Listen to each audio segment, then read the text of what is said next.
938 Live. This is Talkback.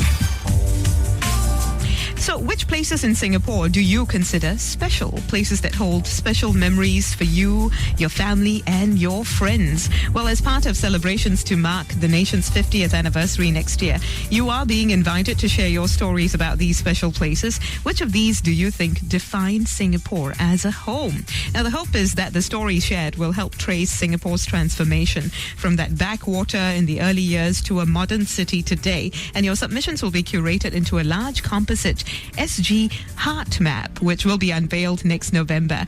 Now, if you want to find out more, just go to www.heartmap.sg or submit your contributions to more than 70 booths island-wide. You can find them at MRT stations, shopping centres, community centres. Special vans will also travel around the island to collect your contributions. Of course, you can share them with us now on the air. You have till March to submit stories about your favourite places. Just call us on 669-11938. At the end of it all, 50 locations will be chosen and highlighted in the middle of next year. I know what's going to be part of that 50. What? At least the old National Library building. Oh, yes. And we were just discussing that off air as well. That one holds memories for me as well. They had a little courtyard with a coffee joint there. Mm-hmm. I spent many an intense moment there as well with my schoolmates, so on and so forth. One of the other places is the King Albert Park McDonald's outlet. That's right. That's another place that holds a lot of memories for me, all good and bad, but intense enough for me to say, oh, I miss it. Fact is that a lot of these places are no longer around, and that's what we want to talk about as well today. Which of your special places are just not here anymore? How can we better balance conservation and preservation with development? Call us on 669-11938. I believe you have a few memories as well. Oh, yes, definitely. I mean, the Katong Park, very few people remember that there was the sea right in front at the step, actually, of at the end of the park, and you could just walk down to the beach and get your feet wet. Now it's an expressway.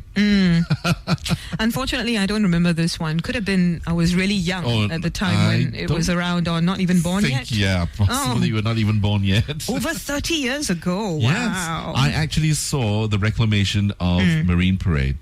Okay, then it's really before my time.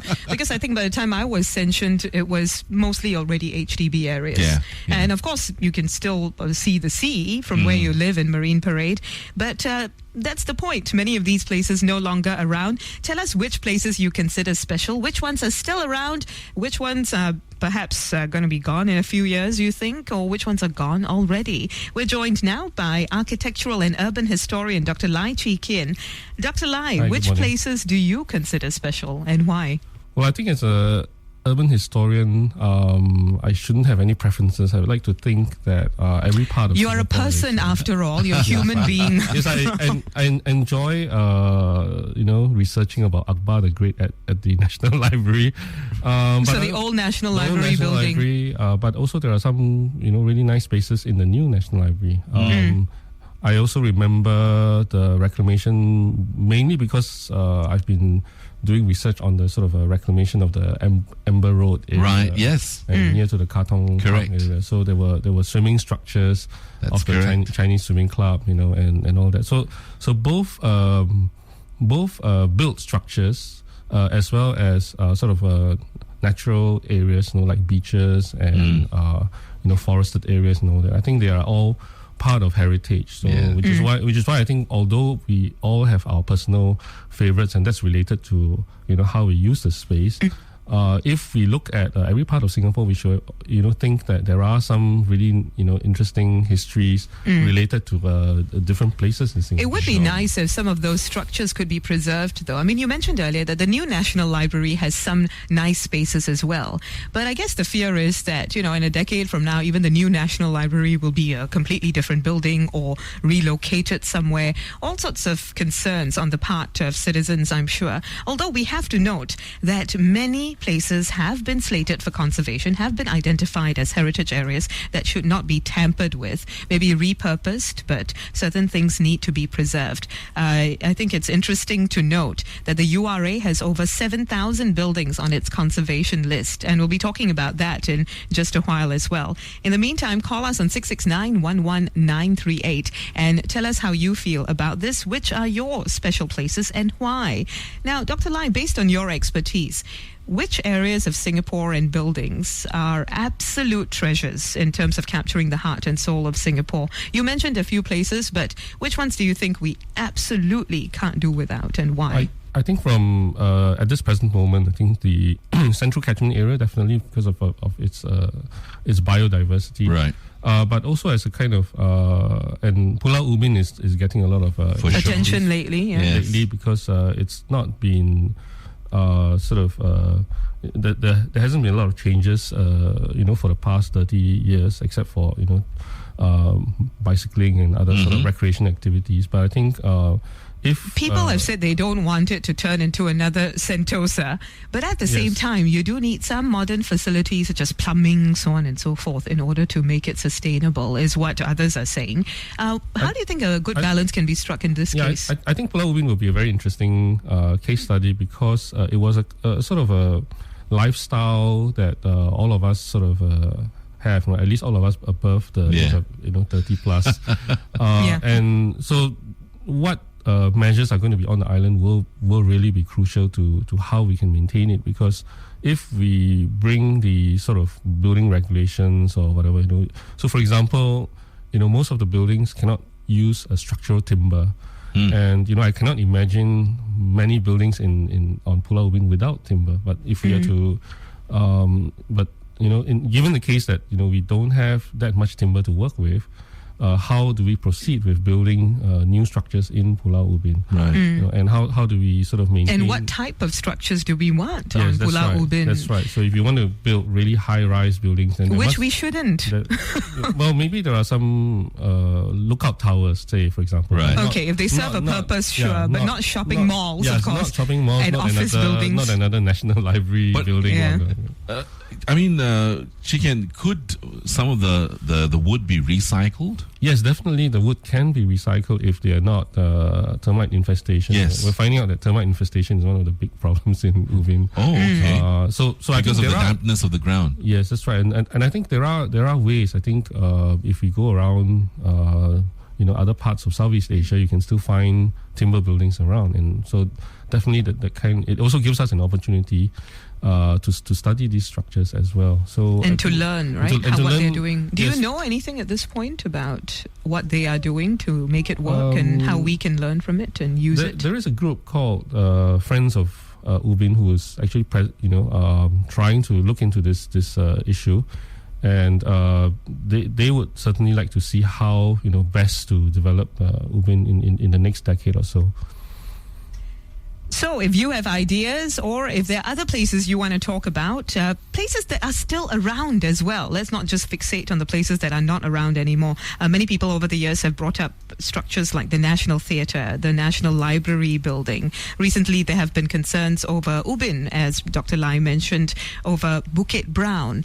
Simple things have come up in the news as something that people hold dear. Recently, it was the red brick facade of HDB blocks in Bishan. I believe, Dr. Lai, you were embroiled in that too. I was embroiled in that because we were looking at the brick making industry in Singapore, and we found out that by 2002, there were no more brick kilns in Singapore, which meant that there were no Singapore-made bricks. Yeah. But then, even a building like the National Library made use of bricks from Jurong. That's right. Yeah. And then, of course, when Bishan was built, it was quite interesting that they used brick as a means to tie the facades of all the blocks together using, grids, tartan grids, bands, and so on and so forth. So, if we are not careful, then I think some of the elements regarding the histories or the design ideas of large places, even like Bishan, may be lost. Exactly. I think the residents there, some of them were really upset because there were plans to paint them a different color or something to that effect. So while we want things to be new and modern to some extent, there are certain things also best kept the way they are. And we'll be talking about those arguments in a while. Let's speak with Nancy now. Hi, Nancy. Good morning. Good morning. So, Nancy, what are your special places in Singapore, and are they still around? Yes, I like the Orchard Road area because there are a lot of shops and there is the Peranakan Museum. Okay, Peranakan Museum. Behind there, and there's this museum, Singapore Museum also. Around Orchard Road, and Orchard Road is full of activity every now and then, different kind of activity. Chinke, long time ago, but now no more. Now is the road is better, and then now they close the road once a month for correct. Activities too. On the first weekend of the month for 6 months. It's full of trees and very nice to walk, and you can go in any activities down there. Now also get the new Orchard Library, and from the whole Orchard Road there are a lot different kind of activities and different kind of place you can visit. Nancy, Orchard Road though also has changed considerably in the last few years. Do you like this ever-changing type of situation in Singapore where, okay, there'll suddenly be a new shopping mall, something else will be raised, or a car park will be replaced by another mall, so on and so forth? Are you okay with that sort of thing? Because I know some people love renewal. So are you one of those people, you think? Yes, I like them because they are new and better. Okay, new and better, says better, Nancy. yes. Okay, so Nancy says new and better is good. What about you? I mean, I totally understand that people would feel that way, that we should have a constant renewal and development, so on and so forth. But some people want to hold on to the old things. Perhaps our identity as Singapore and Singaporean is that, okay, we're always on the move. We're always renewing ourselves and even our history to some extent. But one would say that the memories will always endure. But do we want them to remain or become just memories? Call us on 669-11938. We've got Eric joining us now. Hi, Eric. Good morning. Hi, morning, Bertie and Andre. Hi, Eric. I think one of the places that has given good memories but unfortunately still not around would be the National Stadium, the old National Stadium. All right, yes. As Bertie, you know that I'm one of the fanatic soccer fans, right? Yes. And definitely I mentioned National Stadium because it really bring back a lot of yesteryear memory for me during my childhood time. Right. And the good thing about the old National Stadium is that we don't really have now the new National Stadium where you have MRT station right in front of it and so on and so forth, right? So and you had to walk. Yeah, when the good old Malaysia Cup matches played, my dad, myself, and my cousin would definitely take a cab. And usually, when traffic becomes too heavy, we would ask, "Uncle, can you stop us at the old People Association?" Right? And then from there, all of us would then walk a long distance to the National Stadium. And it actually, how long did that walk take, Eric? Probably about 20 minutes to 30 minutes, depending on where you ask the taximan to stop the Right. Yeah. Right. So do you remember the first ever match you watched at the National Stadium? Yeah, I think that is when I was actually 10 years old, when the good old players like Joaquim Song, Dola Kasim Muhammad were playing, and my dad actually had to put me on his shoulder because everyone was queuing up for ticket, and those were the days whereby you don't have the chance to buy advance ticket, you have to buy it on match day itself, right? That's right. At the door, I'm sure. Yeah. Right, at the and then door. you got to walk up the big stair up the stadium, and then you can see people shouting, and it actually bring back the type of the atmosphere like back in England, because I also went to England right? And I can see when club playing their matches, you can see all the fans having their scarf over their neck and walking so along the distance, right? And everyone cheering and chanting for the team, right? Yeah. I wish we still had the energy of those times when it comes to local sports and football as well. It is more than just the structure. It's also about the energy of a place, isn't it, Eric? So, Eric, now that we have a new national stadium, what do you think? I mean, do you wish sometimes you were back in the old days? But the new one is supposed to be better. Plus, it's convenient. There's an MRT station right there. You don't have to walk 20 minutes in the heat. So the advancements, I'm sure, are welcomed as well to some extent. To be fair, I think definitely as technology pick up, we have to look ahead, and I think that also give us a very well-spoken national stadium. And I hope this coming Suzuki Cup, everyone will be there to cheer our national team, right? Okay, good. Eric, just one more thing. How do you think a better balance can be struck, though, between this process of renewal and development and, of course, preserving the old as well? Well, I think preserving the old is definitely a good thing, but because of this, sometimes I think the authority also have to think of the safety of the fans, right? The stadium have to become too old, and then, a lot of safety factors have to take into consideration, right? So I think sometimes if you ask them to preserve the old structure, I think it's also another question whereby the authority have to come into consideration. So fans like us have to always look ahead, right, and just have to go on and move forward on that. Thank you very much for that, Eric. I do wonder, though, how many of you feel like we have lost too many of our treasured structures and places in Singapore. Now, Dr. Lai, the URA, though, has done by some measures a pretty reasonable job when it comes to preserving certain places, conserving certain buildings. It's identified several identity nodes, like Holland Village, Jalan Kayu, Serangoon Gardens, among 15 others on its list of sites to be conserved for their unique character and charm, which goes to the energy of a place as well. It also identified 75 heritage buildings for conservation under its last master plan, and this included warehouses, public housing blocks, social institutions. Altogether, I understand it has over 7,000 buildings on its conservation list.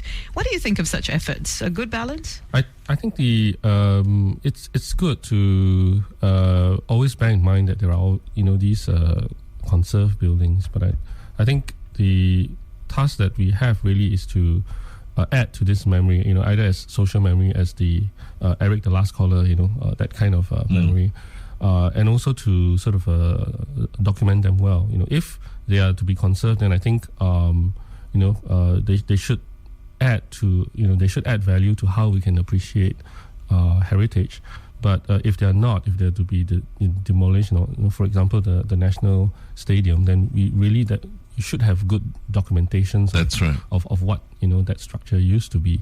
So I think overall, I think the efforts are really good. I think what is lacking is to really sort of document them properly. Okay, and we'll talk more about how that can be done better right after news and sports. Stay with us on 938 Live. Which places in Singapore do you consider special? Places that hold special memories for you, your family, your friends, good or bad memories, either way. Which of these do you think define Singapore as a home? Now, as part of celebrations to mark our 50th anniversary as a nation next year, all of us being invited to share these stories about special places. And the hope is that the stories will help trace our country's transformation. You can, of course, find out more at www.heartmap.sg as your submissions will be curated into this large composite SG heart map. It will be unveiled next November, a year from now. Joining us today is Dr. Chee Kien. He is an architectural and urban historian, formerly with NUS, and has been very involved in doing research on some of Singapore's lost places that are no longer around, perhaps should have been preserved. But we were just talking about how altogether right now, the URA, for instance, has over 7,000 buildings on its conservation list, with many of you always saying that, yes, I have special memories about special places, but those places are not around anymore. So what really is the balance to be struck here? Call us on 669-11938. Dr. Lai, earlier you mentioned that, yes, the fact that many buildings and places have been slated for conservation, have been identified as places to keep by the authorities. While that is being done, the documentation process isn't quite accurate. What exactly do you mean? Well, what I mean is that while we have sort of a larger sort of history of Singapore, when we come to the different areas of Singapore or to particular important buildings, there isn't enough to highlight its importance. So, say for example, even the Sun Yat-sen Nanyang Memorial Hall, that's right, up to very recently didn't have a lot of attention until some renovations were done and the programs hyped up, because when I went around Hong Kong and China and looked at all the sort of publications that that celebrated the 100 years of revolution in China. Southeast Asia played a very important part, but then in publications, in China and Hong Kong, they just mentioned 3 or 4 lines about the contributions that were made by Singapore or Malaysia. Similarly, I'm sure that there are other sort of stories that Malays and Indians have contributed to sort of larger history. So I think we are blindsided by some of these histories, and therefore some of these buildings, structures, and even places may not have been under our microscope. So I think with sort of more comprehensive and more well-rounded histories, we can now start to think about what Singapore means. Is a greater effort being made now? Yes, especially for the SG50 and together with this heart map, I think more places will be documented. This heart map represents, what collectively Singaporeans feel about their favorite places, whether they exist or not. But I think the larger effort, of course, has to look at even, places like Changi, which used to be called Tanjong Rusa, Deer's Cape. Why so? Because there were lots of deer there. Lots of deer. Mouse deer or something, migrated from Malaysia or maybe they were there. And also, Changi is a kind of a very important point where people had to sail off to China, waiting for the winds to come. In fact, you mentioned something quite interesting with now plans to have a new velodrome in Toa Payoh. Yes. There are actually things that we need to consider there as well, don't we? Yes, during the 1973 Siap Games, that's right, which Singapore hosted for the very first time, the swimming program was at Toa Payoh. That's right. So hopefully the velodrome, doesn't infringe on the swimming pool, because it was a historic swimming pool. And people forget that part of Toa Payoh Central was actually used as the athletes' village. Yes, that's right. An HDB block, by the way. It was an athletes' village. Several point blocks were used to showcase that Singapore housing was so fantastic. And if you remember, Andre, on the sort of quite close to the library, there were all these flagpoles. That's right. And why do they need so many flagpoles? It was really to serve as flags for the ASEAN countries participating at the time. Why would a library need so many flagpoles? Exactly. Okay, good point. Let's see what Raymond has to say about this. Hi, Raymond. Hello, good morning, everybody. Hi, good Raymond. Morning, sir. So, which places are special to you and why, and are they still around? I think the Grand Hotel on East Coast Road at Katong, near where the Parkway Parade is now. The Grand Hotel? That's right. What has it been replaced by? Or is it still there? The Grand Hotel used to be a huge hotel at the end of Steel Road. Then, why is that place so special to you, Raymond? Because it is a myth. Yes, you give away for the highway to go through. This to where Parkway Parade is now today. Right. So, but why is it special to you, though? What memories do you have of it? But it's still there as it is, and nothing has been changed. And some of the places are around Karika Road, Karika Lane, bordering near where Grand Hotel is. I think there's some structures that is still as old as it is. So you like the fact that some of it has been preserved, at least. What do you know about this area, Dr. Lai? The Grand Hotel was a much, its grounds were much larger. And I think I'm not quite sure what it's currently used as, but the structure is still, part of the structure is still there. And it, of course, was the area where, people could, as Andre mentioned, go for the swimming, beach resorts, maybe sort of a staycations. That's right. At that time. Yeah. Let's talk about some of the gaps in our conservation and preservation processes. I understand that over the years, the Preservation of Sites and Monuments Division has been criticized by some monument owners for not being more involved in terms of technical expertise or funding for repair and restoration efforts. Some of these buildings are there and repurposed, but what's really happening to them? Perhaps you can describe the magnitude of the problem. I mean, there are also concerns that when building owners make unauthorized renovations to monuments, they are not taken to task. How real is all of this? This is very real, and I think it takes both sides, because the building owners on the one hand don't want to spend too much money on conservation efforts. Just painting over it will do, Right. but it actually does some damage. So why isn't more support being given to them if these are indeed buildings that we want to preserve as a nation? Yeah, I think technical expertise has to be given either by preservation board or elsewhere. But I think also the other problem is that we don't have enough conservation experts in Singapore. The ones that can really go there and sort of like building doctors, right?